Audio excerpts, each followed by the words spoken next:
Hi, KCET ಮೊದಲನೇ Mach allotment result announce ಆಯಿತು. ಈಗ ತುಂಬ ವಿದ್ಯಾರ್ಥಿಗಳು ನಮಗೆ ಯಾವುದೇ ಕಾಲೇಜ್ ಅಲಾಟ್ ಆಗಿಲ್ಲ, ಈಗ ಯಾವುದೇ ಸೀಟ್ ಅಲಾಟ್ ಆಗಿಲ್ಲ, ಈಗೇನು ಮಾಡಬೇಕು ಈ ರೀತಿ ಪ್ರಶ್ನೆಯನ್ನು ಕೇಳ್ತಾ ಇದ್ರು. ಇದಕ್ಕೆ ಉತ್ತರವನ್ನು ತಿಳ್ಕೊಳ್ಳೋದಾದ್ರೆ, ಈಗ ಮಾಕ್ ಅಲಾಟ್ಮೆಂಟ್ ರಿಸಲ್ಟ್ ಬಂದ ನಂತರ ಆಪ್ಷನ್ ಎಂಟ್ರಿ ಏನಿರುತ್ತೆ ಅದನ್ನು ಎಡಿಟ್ ಮಾಡೋದಕ್ಕೆ ಚಾನ್ಸ್ ಕೊಡ್ತಾರೆ.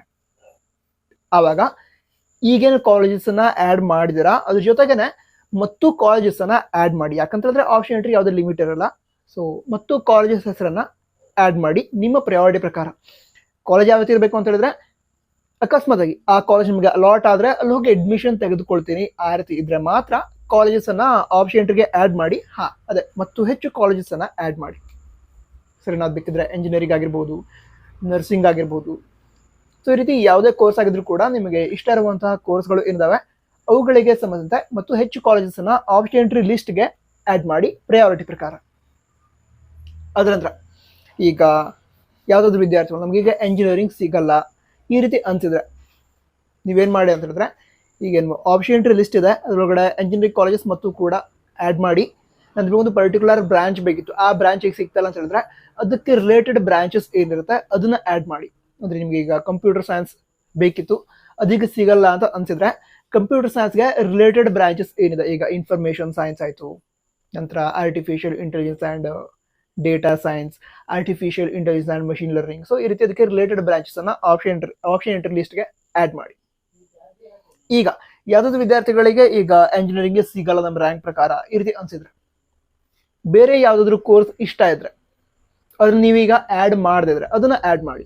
ಈಗ ಎಕ್ಸಾಂಪಲ್ಗೆ ಎಂಜಿನಿಯರಿಂಗ್ ಮಾಡಬೇಕು ಅಂತಿದ್ರಿ, ಈಗ ನಿಮ್ಮ ರ್ಯಾಂಕ್ ಪ್ರಕಾರ ಅದು ಸಿಗಲ್ಲ ಅಂತ ಅನಿಸಿದ್ರೆ ಬೇರೆ ಕೋರ್ಸಸ್ ಏನಿದೆ ಅಂದರೆ ಈಗ BSc ನರ್ಸಿಂಗ್ ಆಗಿರ್ಬೋದು, ಫಾರ್ಮಸಿ ಆಗಿರ್ಬೋದು, ಸೊ ಅವುಗಳನ್ನು ಆಪ್ಷನ್ ಎಂಟ್ರಿ ಲಿಸ್ಟ್ಗೆ ಆ್ಯಡ್ ಮಾಡ್ಕೊಳ್ಳಿ. ಓಕೆನಾ? ಈಗ ಅಕಸ್ಮಾತಾಗಿ ನಿಮ್ಮ ರ್ಯಾಂಕ್ ಅಷ್ಟು ಚೆನ್ನಾಗಿ ಬಂದಿಲ್ಲ, ಯಾವುದೇ ಕೋರ್ಸ್ ಕೂಡ ಸಿಗಲ್ಲ ಅಂತ ಅನಿಸಿದ್ರೆ, ಅಂದರೆ KCET ಕೌನ್ಸಿಲಿಂಗಲ್ಲಿ ಯಾವುದೇ ಕೋರ್ಸ್ ಸಿಗಲ್ಲ ಅಂತ ಅನಿಸಿದ್ರೆ ಮತ್ತು ಕೂಡ ಬೇರೆ ಬೇರೆ ಕೋರ್ಸಸ್ ಇದ್ದಾವೆ. ಸರಿನಾ? ಅಂದರೆ ಈಗ KCET ಕೌನ್ಸಿಲಿಂಗಲ್ಲಿ ಪಾರ್ಟಿಸಿಪೇಟ್ ಮಾಡಿ ಏನು ಕೋರ್ಸ್ ಮಾಡ್ತೀರಾ ಅದನ್ನು ಬಿಟ್ಟು ಕೂಡ ಹಲವಾರು ಕೋರ್ಸಸ್ ಇದ್ದಾವೆ. ಸೊ ಅವುಗಳ ಬಗ್ಗೆ ಇನ್ಫಾರ್ಮೇಷನ್ನ ಪಡೆದುಕೊಳ್ಳಿ. ಅದರಲ್ಲಿ ಯಾವುದು ಚೆನ್ನಾಗಿ ಅನ್ಸುತ್ತೆ ಅದನ್ನು ಮಾಡಿ. ಕೌನ್ಸಿಲಿಂಗ್ ಸೀಟ್ ಸಿಗಲ್ಲ ಅಂತ ಅನ್ಸಿದ್ರೆ, ಈಗ ನಿಮಗೆ ಎಂಜಿನಿಯರಿಂಗ್ಗೆ ಬೇಕು ಅಂತೇಳಿ ಅಷ್ಟೆಲ್ಲ ಇತ್ತು ಅಂತ ಹೇಳಿದ್ರೆ ಈ ವರ್ಷ ಕೌನ್ಸಿಲಿಂಗಲ್ಲಿ ಟ್ರೈ ಮಾಡಿ. ಅಕಸ್ಮಾತಿಗೆ ಸೀಟ್ ಸಿಗಲಿಲ್ಲ ಅಂತ ಅನ್ಸಿದ್ರೆ ಲಾಂಗ್ ಟರ್ಮನ್ನು ತೆಗೆದುಕೊಂಡು ಚೆನ್ನಾಗಿ ಸ್ಟಡಿ ಮಾಡಿ ಒಳ್ಳೆ ರ್ಯಾಂಕನ್ನು ಪಡೆದುಕೊಂಡು ನೆಕ್ಸ್ಟ್ ಇಯರ್ ಪಾರ್ಟಿಸಿಪೇಟ್ ಮಾಡಿ. ಓಕೆನಾ? ಬಟ್ ಅಟ್ ಪ್ರೆಸೆಂಟ್ ಏನು ಮಾಡ್ಬೋದು, ಆಪ್ಷನ್ ಎಂಟ್ರಿ ಎಡಿಟಿಂಗ್ ಏನಿದೆ ಅದನ್ನು ಕೊಟ್ಟಾಗ ನಿಮಗೆ ಇಷ್ಟ ಇರುವಂತಹ ಕಾಲೇಜಸ್ ಅಥವಾ ಬ್ರಾಂಚಸ್ ಅವುಗಳನ್ನು ಮತ್ತೆ ಸೆಲೆಕ್ಟ್ ಮಾಡ್ಕೊಳ್ಳಿ. ಈಗ ಇರುವಂತಹ ಆಪ್ಷನ್ ಎಂಟ್ರಿ ಲಿಸ್ಟ್ಗೆ ಮತ್ತು ಹೆಚ್ಚು ಕೋರ್ಸ್ಗಳನ್ನು ಆ್ಯಡ್ ಮಾಡಿ. ಅದಂತ ನೋಡೋಣ ಮುಂದೆ ಏನಾಗುತ್ತೆ ಅಂತ. ರಿಲ್ಯಾಕ್ಸ್. All the best. ಜೈ ಹಿಂದ್. ವಂದೇ ಮಾತರಂ.